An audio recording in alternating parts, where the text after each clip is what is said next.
আপনার মধ্যে যে এত ভক্তি তা তো আমার জানা ছিল না। আমাকে রাম ডাক্তার ডেকে নিয়ে গিয়েছিল। বুঝতে পেরেছি, আমাকে আমার মামা শ্বশুর মশাই এক ঘরে করতে চান। এদিকে দেখুন, আমি আমার ঘরেই এক ঘরে হয়ে গেছি। সে যাকে, আমি আপনাকে গোটা ব্যাপারটা জানার জন্য ডেকে পাঠিয়েছিলাম। আসলে আমার আমার নিজের শরীরটা খুব ভালো নেই, নইলে আমি নিজেই আপনার কাছে যেতাম। সে কথা নয়, সে কথা নয়। আসলে তোমাদের কুশলাদির অনেকদিন খবরাখবর নেওয়া হয়নি। তোমাদের তোমাদের ও বাড়ির খবর টবর কি? খুড়িমা কেমন আছেন? ওনারা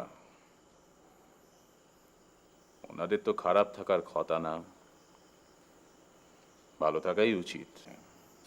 ও, তোমার শরীর টরীর খারাপ বলছিলে? প্রকাশ্য কোনো উপসর্গ নেই, তবে ভিতরটা কেমন যেন। সে যাকে, আমাদের পরমহংসকে কেমন দেখলেন? বড় জটিল প্রশ্ন করলে হে।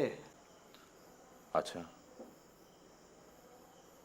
উনি কি দেবী ভবতারিণীর মানস প্রকাশ? এত দাগ মেরে জানতে চাইলে যে? আমি শুনেছি, সবাই বলছিল। উনি নিজেও বলেন না, বলেন বলাটা ঠিক নয়, আসলে ভাবের মধ্যে বিড়বিড় করে একটা বলেন। অজ্ঞান অবস্থায় ওনার বোধ আসে। আপনার ঠিক জানা নেই। মানে? অজ্ঞানে নয়, সজ্ঞানেও। আমি শুনেছি। আমিও শুনেছি। আচ্ছা, ওনার এই যে হাত পা খিঁচিয়ে শরীর টান হয়ে যায়, মৃগী? না না, মৃগী নয়। মৃগী হলে তো মুখে চোখে জল দিতে হয়, বাতাস করতে হয়, কোনো কিছু শোকাতে হয়। প্রথমে আমরা সকলে তাই ভাবতাম যেন, পরে দেখলাম সেটা ঠিক নয়। উনি আগের মতো উঠে কথা বলতেন, মনে হতো মনটাকে নামিয়ে নিয়ে এসে কথা বলছেন। আবার আবার কখনো উনি ওপর দিকে থাকছেন, আমাদের টেনে ওপরের দিকে নিয়ে যাচ্ছেন। তা শেষটাতে কি বুঝলেন? শেষটায় শেষটায় ওনার প্রতি একটা টান এসে গিয়েছিল। টান? কিরকম টান? ভালোবাসার, স্নেহ, মমতা? না না, ওসব তো নিচু স্তরের মানুষদের জন্যে। তবে শ্রদ্ধা, ভক্তি? তাও না। শ্রদ্ধা ভক্তি হলে তো আবার উচ্চ নীচ ভেদ হয়, ভয় আসে। ঠিক বুঝলাম না, এ কেমন ধারা টান? আপনি কিছুই বলতে পারছেন না। একটা একটা ভেতর থেকে টান যেন। যখন সবাই ওখানে বসেছিল, সকলের খুব ভালো লাগছিল। সবাই সবাই কিরকম আচ্ছন্ন হয়েছিল। খিদে, তেষ্টা, কোনো কিছুর বোধ তাদের মনে ছিল না। তবে একটা একটা স্থির, একটা নিঝুম নিস্তব্ধ ভাব।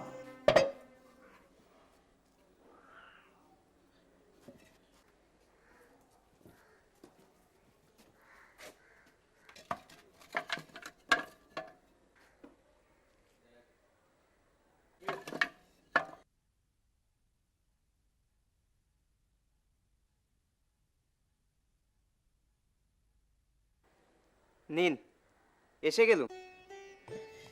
ও, এলি যেন একেবারে ঝড়ের মতো। হ্যাঁ, তা কি করছিলেন কি আপনি?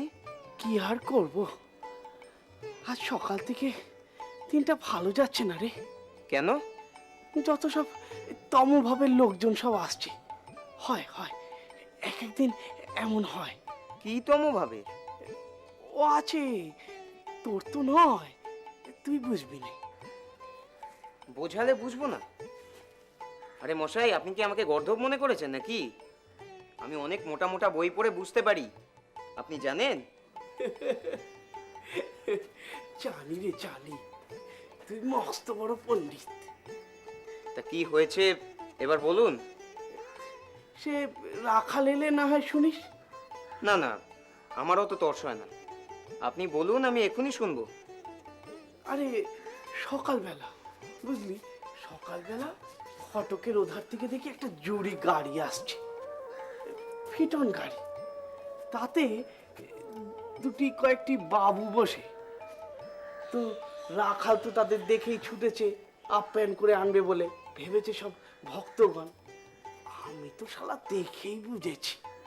আমি ওকে বললাম তারা তারা, তো বেটা কে কার কথা শুনে। তারা তো খোঁজ খবর নিয়ে ভেতরে এসে বলে কি না তাদের কোন আত্মীয়ের বিষম পীড়া হয়েছে, কোনো মতেই ছাড়ছে না। আমি জানি সেই অসুখ সারিয়ে দিই, বোঝ ঠেলা। তারপর রাখাল সব বুঝিয়ে বাজিয়ে তারপর ভাগান দিয়েছে। হুম, এবার বুঝেছি। তা হ্যাঁ রে, এরা কারা? এদের চিনলেন না? আরে সেদিনকে রামদাদার বাড়িতে ছিল তো এরা, দেখেননি? ও, দেখেছি বোধহয়। আপনি সব আমাদের বয়সী ছেলেদের ডেকে ডেকে নিয়ে আসেন, তাই এদের আনলুম। এদের আপনি গ্রহণ করুন। গ্রহণ করব? আমাকে যেমন করেছেন তেমন। তুই পাগল? কি হলো? আমি যে ওদের অত দূর থেকে টেনে আনলুম। যেতে বল, যেতে বল। কেন? অত সোজা নয়। শোন, তোরা একটু বাইরে গিয়ে দাঁড়া, আমি কথাবার্তা বলে তোদেরকে ডাকবো।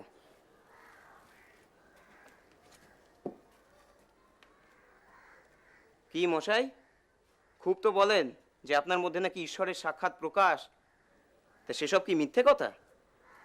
কেন রে, মিথ্যে হবে কেন? ঈশ্বর তো আর পক্ষপাত দুষ্ট নন যে তিনি একজনকে কৃপা করবেন আরেকজনকে কৃপা করবেন না। তা আপনি ওদের গ্রহণ করলেন না কেন শুনি? কি করবো বল দেখিনি, মা যে দেখালে। কি?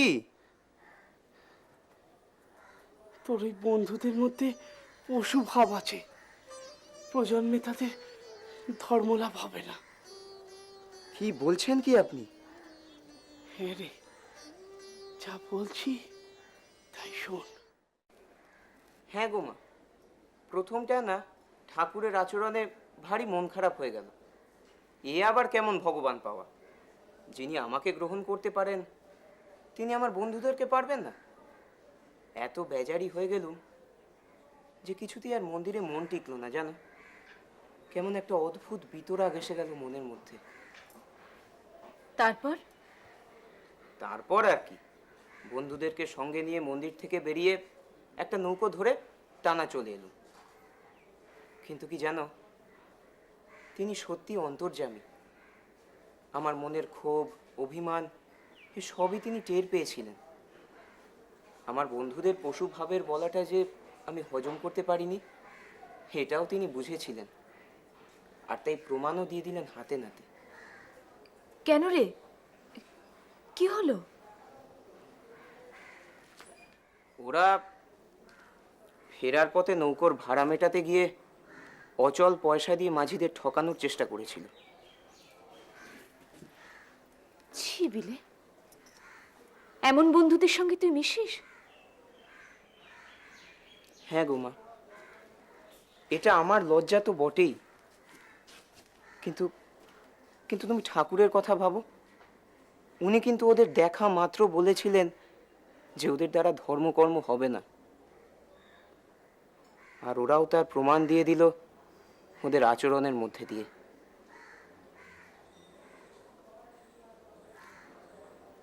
কিন্তু মা, আর যে কোনো উপায় নেই। কিসের বাবা? উনি আমাকে গ্রাস করে নিচ্ছেন। কি বলছিস তুই বিলে? হ্যাঁ মা, উনি তো নিজের হাতে নিজেকে বাজিয়ে দেখাচ্ছেন, একবার নয় বারবার।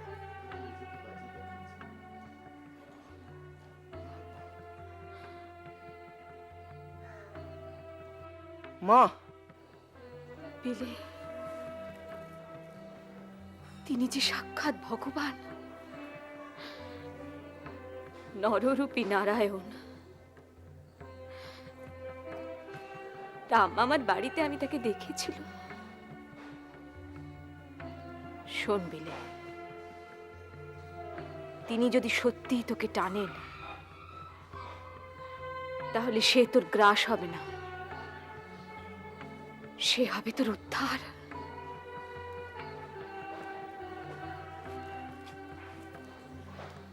তুমি বলছো এ কথা? হ্যাঁ বাবা,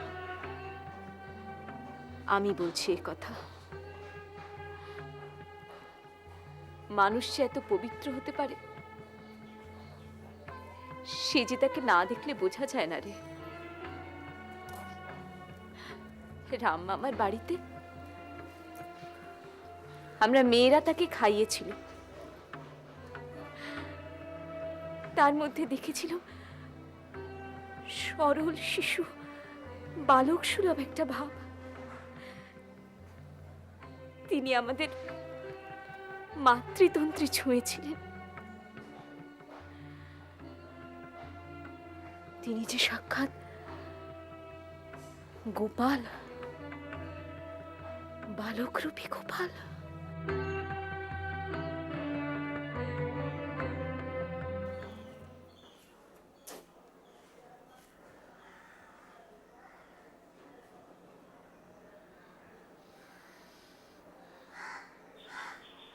কি রে, হ্যাঁ, আবার চলে এলি? খুব তো রাগ করে চলে গেলি। রাগ পড়ে গেছে? হ্যাঁ। তো কোথায় ছিলি এতক্ষণ ঘাপটি মেরে? ঘাপটি মেরে থাকবো কেন? তবে বাড়ি চলে গিয়েছিল, কিন্তু যেতে যেতেই বুঝলুম আপনি সঠিক দেখেছেন। আমার বন্ধু দুটো সত্যিই পশু ভাবে। গিয়ে মাকে বললুম, মাও বললেন যে আপনি আমার উদ্ধার। তাই আবার দাঁড় বেয়ে চলেও এলি? তা হ্যাঁ রে, লোকে আমায় খ্যাপা বলে। তুই কি রে, একবার এলি, চলে গেলি, আবার এলি। আসলে আপনাকে ভুল বোঝার জন্য এত অনুশোচনা হচ্ছিল যে কিছুতেই আর থাকতে পারলুম না। দেখো দেখিনি, তুই তো আমাকে ভারী বিপদে ফেললি। হ্যাঁ, আবার তো তোকে বাড়িও ফিরতে হবে। বুঝেছি, একদিনে মা তোকে আস্তে আস্তে পাচ্ছে। কে? আপনি ছাড়া আমায় পাবার আর কে আছে? এই মন্দিরের মা, জগৎ জননী, জগৎ মাতা মা।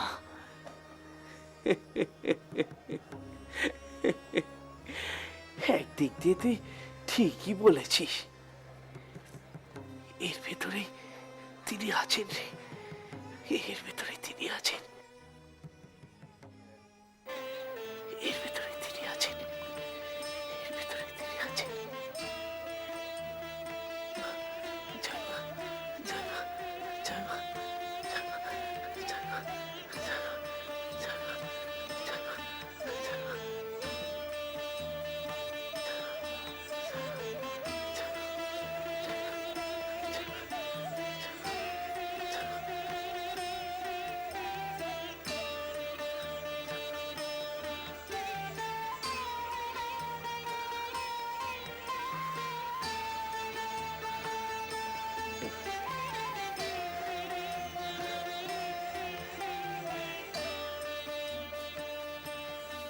তুই তুই অন্য জোলা রে, অন্য জোলা। সেদিন আমি তোকে প্রথম দেখেছিলাম, ঠিক চিনেছিল, ঠিক চিনেছিল। আমি কি আর তোর জন্য এমনি এমনি কাঁদি রে, এমনি এমনি কাঁদি? অন্য জোলা ভাবে এটা বুঝি আমার ন্যাকা পানা। আসলে কি জানিস, তোর ভেতরে সব ঠেলে দেওয়ার জন্য আমার এরকম দশা রে, আমার এরকম দশা।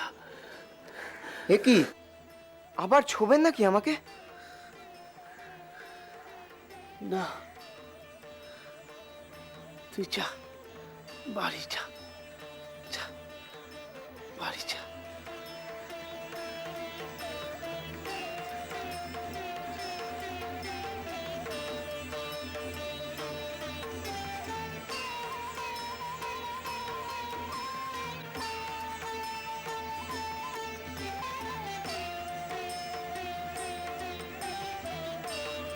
নরেন, এই নরেন, নরেন,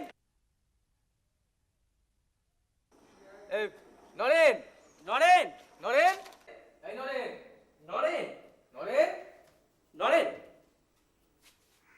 কংগ্রাচুলেশন নরেন। কি রে, খবর পাসনি? কিসের? আমাদের রেজাল্ট বেরিয়ে গেছে। পরীক্ষার? আমরা তিনজনই পাস করে গেছি। তবে তোর কাছে আমার কৃতজ্ঞতা জানাবার শেষ নেই রে, কারণ তুই না থাকলে আমার পড়াশোনাই হতো না। নরেন, আমরা এখন graduate. Hurray! Cheers, but cheers for you, not for me. কেন? কি বলছিস? তুই বিএ পাস করলি, তোর আনন্দ হচ্ছে না? হ্যাঁ রে, হচ্ছে, কিন্তু এর মধ্যে একটা ফ্যাসাদ ঘটতে চলেছে। কি রকম? আমার পিতৃদেব অনেক দিন ধরেই মুখিয়ে আছেন। এবার আমার গ্র্যাজুয়েশনটা হয়ে গেলেই উনি শ্বশ্রুদেব হবেন। At last I am very happy. আমি ভীষণ খুশি হয়েছি। তুমি আমার বড় ছেলে, গ্র্যাজুয়েট হয়েছো, ক্যালকাটা ইউনিভার্সিটি গ্র্যাজুয়েট, কলকাতার একজন সম্মানীয় নাগরিক তুমি এখন। আহা, সম্মানীয় ব্যক্তি না ছাই। একটা কথা, আমি এখন থেকে তোমার ব্যক্তিগত জীবনে কোনো কথা বলবো না। তার কারণ তুমি একজন পূর্ণ সাবালক মানুষ।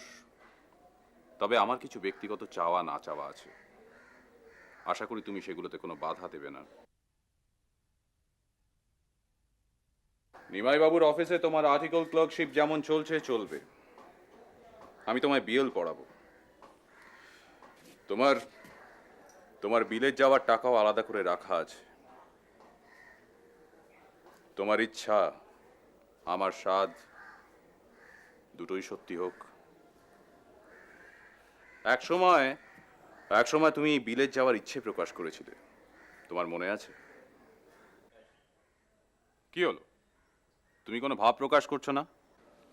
তুমি বলো। এবার আমি তোমার বিয়ে দেব। ওগুলোর কি গতি হবে? তুমি পাশ করেছো, তাই ওগুলো আনিয়েছি। ভালো মিষ্টি আছে, বাড়ির সবাইকে দাও। আর শোনো, খুড়ি ঠাকুমার ঘরে সবার আগে দেবে। ঠিক আছে।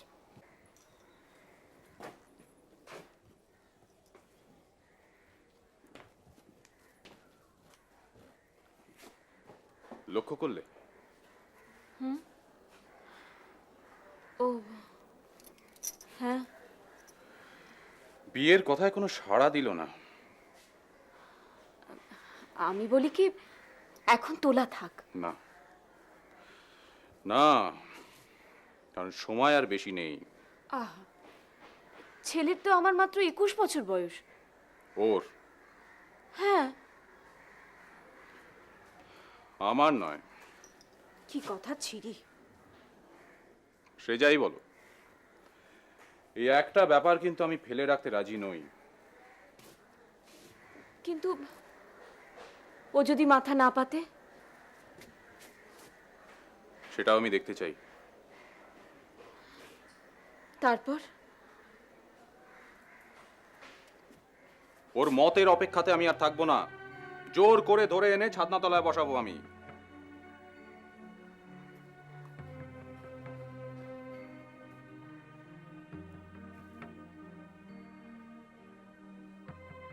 কে বিয়ে করবে? তুই? হ্যাঁ, বলিস কি রে, তুই বিয়ে করবি?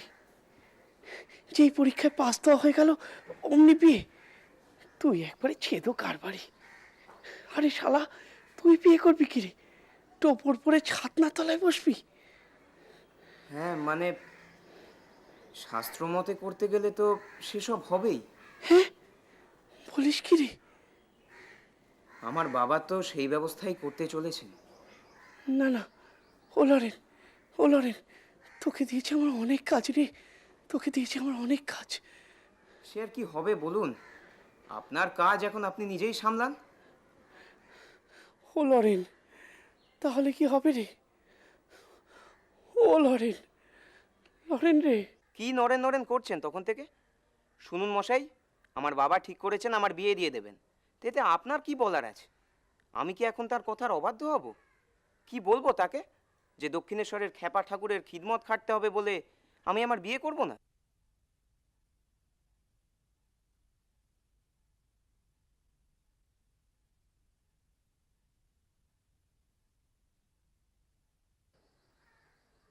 আর তাছাড়া আপনি আমাকে বিয়ে করতে মানা করছেন কেন?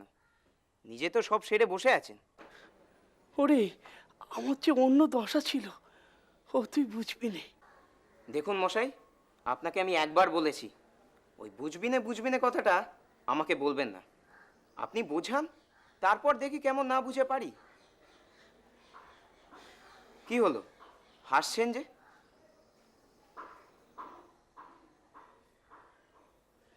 এসব ভাবভঙ্গি দেখলে না আমার মাথায় রাগ চড়ে যায় জানেন।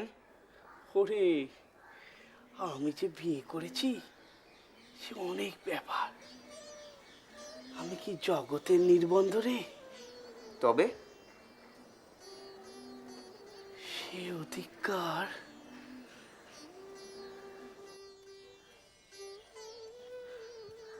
আমার সাথে তেনার কুটো ভাতা ছিল রে, কুটো ভাতা ছিল।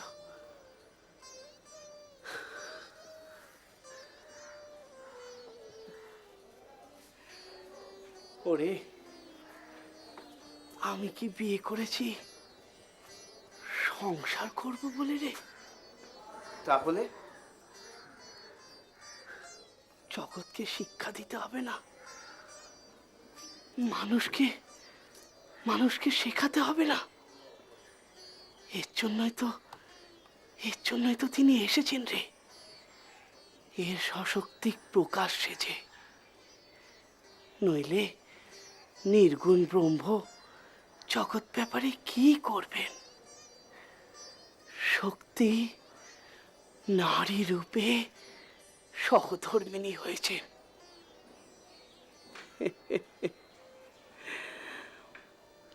সে অনেক কথা।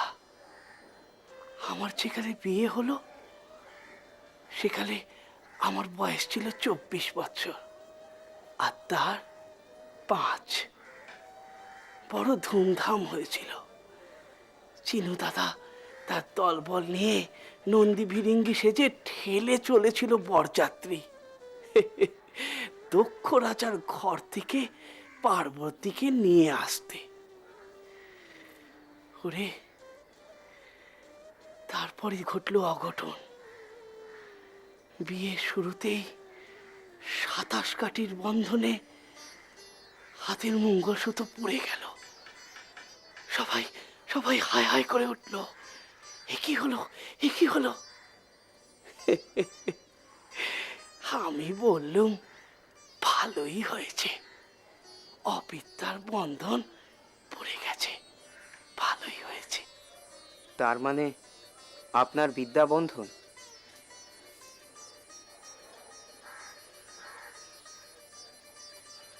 হ্যাঁ, আপনার বিয়ে জগতের কল্যাণের জন্য? তাই। তাহলে আমার কি হবে? তোর আমার তো ওভাবে মেলানো নয় রে, ওভাবে মেলানো নয়। 12 বৎসর এক চোখে ব্রহ্মচর্য পালন করলে মানুষের মেধা নাড়ি খুলে যায়। তখন মানুষ জগতের সূক্ষ্মাতি সূক্ষ্ম সবকিছু বুঝতে পারে। বুদ্ধি সহায়ে ঈশ্বরকে প্রত্যক্ষ করা যায়। হ্যাঁ রে, তোর বেলাতেও তেমনই তো হওয়ার কথা ছিল, আমি জানি। দেখুন, আপনি সব জেনে বসে থাকলে কি হবে জানি না, এদিকে আমার বাবা তো একেবারে উঠে পড়ে লেগেছেন। আমি কি বলি বল, দেখ মায়ের কি ইচ্ছে। এসো ব্রজেন এসো, এই হচ্ছে যদু মল্লিকের বাগান বাড়ি। আমি দক্ষিণেশ্বরে এলেই একবার এখানে ঢুকে পড়ি। কি গো, কি হলো তোমার? কোনো কথা বলছো না যে? খুব তো সারা রাস্তা আমায় বোঝাতে বোঝাতে এলে যে আমার এখন ভালো ছেলে হয়ে যাওয়া কর্তব্য এবং বাবার কথা মতো বিয়েতে রাজি হয়ে যাওয়া উচিত। নরেন, আমি অন্য কথা ভাবছি। কি? আমি ভাবছি পরমহংস মশাইয়ের কথা। 24 বছর বয়সে উনি একটি 5 বছরের বাচ্চা মেয়েকে বিয়ে করলেন। সব দৈব নির্বন্ধ, সাতাশা পাটির আগুনে আদ্যবন্ধের পুড়ে যাওয়া, এ সমস্ত অলৌকিক না? আসলে কি জানো, এই মঙ্গল সূত্রটা হচ্ছে একটা আদ্য বন্ধন। আমাদের স্বামী স্ত্রীর পারস্পরিক সম্পর্কের এই মঙ্গল সূত্রে কেমন যেন স্বার্থপরতার গ্রন্থি থাকে। এই জগৎ সংসারের বৃহৎ কল্যাণের কথা কিন্তু হতে নেই। আচ্ছা নরেন, একটা কথা আমি শুনেছি, তুমি কি সেটা জানো? কি?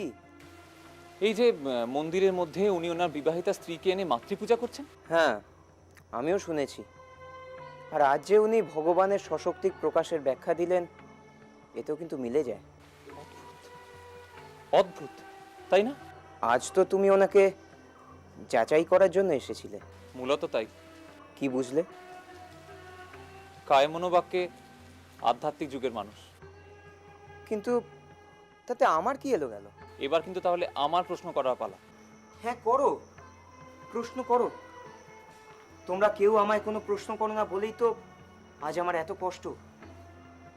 আমি তো চাই যে তোমরা আমায় প্রশ্ন করো, প্রশ্নে প্রশ্নে জর্জরিত করে তোলো, তারপর ছিঁড়ে খুঁড়ে ফালা ফালা করে দাও আমায়। তবেই তো আমি আমার খণ্ড বিখণ্ড টুকরোগুলোর দিকে তাকিয়ে আমার অবস্থাটা বুঝবো। তোমার অবস্থা ভাই, তোমার এখন দুরবস্থা চলছে।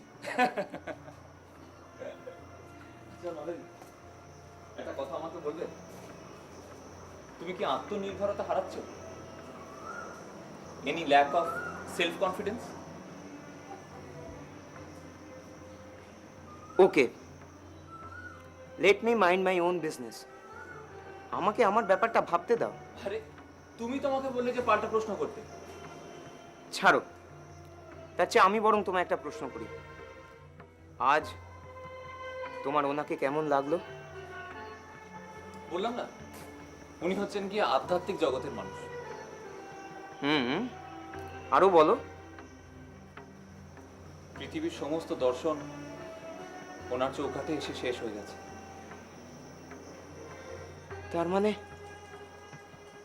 তার মানে ভগবানের ওখানেই শুরু? তাই যদি হয় ব্রজেন, তবে তো আমি পেয়ে গেছি। নরেন, এই যে আমি এখানে আসি, এর মধ্যে একটা অ্যাডভেঞ্চার আছে, একটা অদ্ভুত ইন্দ্রিয়ের অনুভূতি আছে।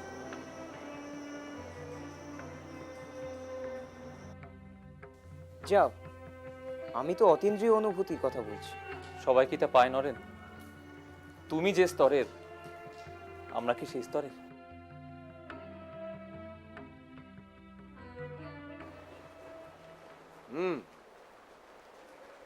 ব্যাপারটা আমি ঠিক বুঝতে পারছি না নরেন। এই বলছিস চৌকাঠ পেরোলেই সাক্ষাৎ ঈশ্বর, আবার পরক্ষণেই বলছিস ধন্দে আছিস। চৌকাঠের কথাটা আমার না, ওটা তো ব্রজেন বলেছে। ব্রজেন তো আমার সঙ্গে গিয়েও ছিল। ব্রজেন? হ্যাঁ, তুমি তো চেনো ওকে। ব্রজেন? ওহো হ্যাঁ, ওই তোর কলেজে পড়তো, তোর থেকে এক ক্লাস উপরে ছিল। হ্যাঁ হ্যাঁ ঠিক। আসলে ব্রজেন হচ্ছে দর্শনের ছাত্র, ওর প্রচুর জ্ঞান জানো। তবে এই চৌকাঠের কথাটা, এটা ওর নয়, এটাও পেয়েছে পাশ্চাত্যের প্রখ্যাত দার্শনিক হ্যামিল্টনের বই থেকে। কি বলেছে তোদের সাহেব? এই জগতে এক নিয়ামক ঈশ্বর আছেন। সত্যের শুধুমাত্র এই আভাসটুকুনি দিয়েই মানব বুদ্ধি থেমে যায়। কারণ কারণ ঈশ্বরের প্রকাশ করতে তারা অপারগ। সেই জন্যেই এখানেই আধ্যাত্মিকতা শুরু এবং দার্শনিকতা শেষ। যাক, নিশ্চিন্ত হওয়া গেল। কিরকম? তোদের এই দর্শন শাস্ত্রটা তাকে তুলে না রাখতে পারলে কিছুই হচ্ছিল না। এবার অন্তত তোরা সবাই বেশ খাতে বইবি। কিরে, না। ঠিক বুঝে উঠতে পারছিস না? না রে, হ্যাঁ গো, সত্যি। এতদিন পরেও? দেখো রামদাদা, ওনার কাছে গিয়ে হামলে পড়ে ওনার পায়ে নিজের মাথাটা সঁপে দিতে পারলে তো হয়েই গেল, সব সমস্যারই সমাধান। কিন্তু আমি তা চাই না। আমি ওই মানুষটাকে বুঝতে চাই। একটা প্রবল, প্রচণ্ড, অপার্থিব শক্তি যে ওনার মধ্যে প্রবাহিত হয়, সেটাকে আমি অস্বীকার করতে পারি না ঠিকই। কিন্তু কিন্তু তা সত্ত্বেও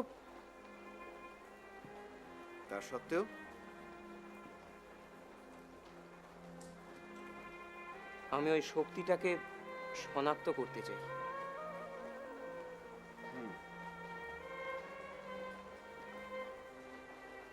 যদি বলি ওটা দৈবী শক্তি, হোক না, হোক না দৈবী শক্তি, কিন্তু গোলক ধাঁধায় কেন? আমি ওটাকে প্রাঞ্জল করে দেখতে চাই।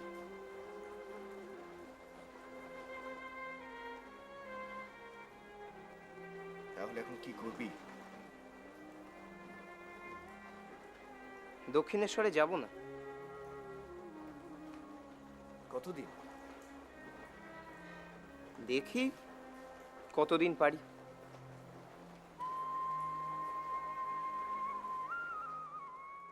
এ তো ভালো দিনেই এলুম। ঠাকুর আজ নরেন নরেন করে বড় বেশি পাগল হয়ে গেছে। তবে যে বললেন আমায় ডেকে পাঠিয়েছেন, আপনার সে কথা শুনেই তো আমি এখানে এলুম। তা এসছো, এ নিয়ে ভাববার কি আছে? এই তো, ঠাকুরের নরেন ঝোঁকটা বরাবরই বেশি। ঠাকুর মাঝে মাঝে নরেনের জন্য আকুলি বিকুলি করেন। তাহলে এই যে আমরা এখানে এলুম, এতে আবার বিরক্ত হবেন না তো?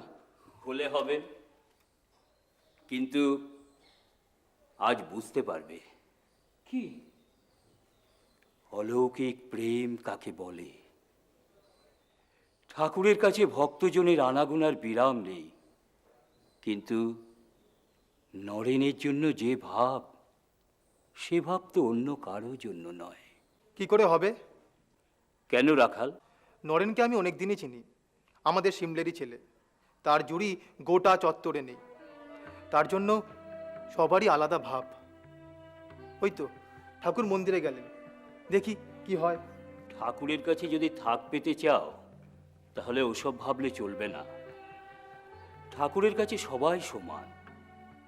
হ্যাঁ, তবে সত্যি বলতে কি যে ঠাকুরের বরাবরই নরেনকে আঁকড়ে ধরার প্রবণতাটা বেশি। কিন্তু তার মানে তো এই নয় যে ঠাকুর শুধু নরেনকেই ভালোবাসেন আর তোমাদের গ্রাহ্য করেন না। না না, সে কথা বলিনি। এই তো সেদিন আমাকে কত আদর করে প্রসাদ খেতে দিলেন। আমার মশাই সত্যি বলতে কি ওই নরেনের ওপরেই রাগ হয়। তেমন আলাপ নেই, থাকলে একদিন ভালো করে দু কথা শুনিয়ে দিতাম। কি এমন তালেবর মাতব্বর বলুন তো, যে ঠাকুর ওর জন্যে কেঁদে মরেন আর ও ডুব মেরে বসে থাকে? সে তো ওদের দুজনের মধ্যে এখন বিরাগ পর্ব চলছে। লরেন, লরেন, লরেন, আমার লরেন, লরেন, লরেন, লরেন, লরেন, ঠাকুর, লরেন, ঠাকুর নরেন এখনো আসেনি। লরেন, লরেন, লরেন, ঠাকুর আপনি চলুন, লরেন, লরেন, ঠাকুর আপনার কাঁধে হাত দিন, চলুন। লরেন, ও লরেন,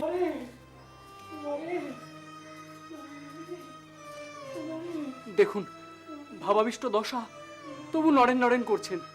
তোমাকে তো আগেই বলেছি গো বাবুরাম, অলৌকিক সম্বন্ধ। নরেনের ভাগ্য বোঝো।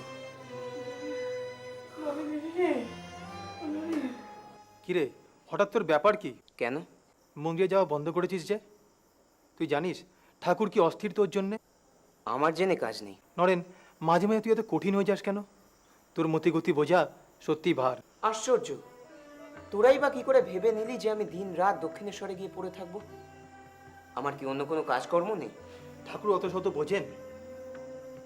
ওনার বুঝ ধরে চললে তো আমার চলবে না। ঠাকুরের ওপর রাগ করছিস কেন ভাই? আসলে কি জানিস, আমরা সবাই মন্দিরে যাচ্ছি। এই তো আমি, রামদয়ালবাবু, রামবাবু নামে একজন, সবাই মন্দিরে ছিলাম। কিন্তু কিন্তু ঠাকুরের কি আকুলি বিকুলি তোর জন্যে। ওকে মানা করিসনি কেন তোরা? শুনবেন? বললেই বলেন 3 আগে তোকে বাজিয়ে দেখছেন। তোর মতো সত্যগুণী আমরা আর কেউ নই। এ তো ভালো কথা, উনি আমায় বাজিয়ে দেখছেন, ঠিক আছে। কিন্তু ওকে বাজিয়ে দেখা যে আমার এখনো শেষ হয়নি। মানে?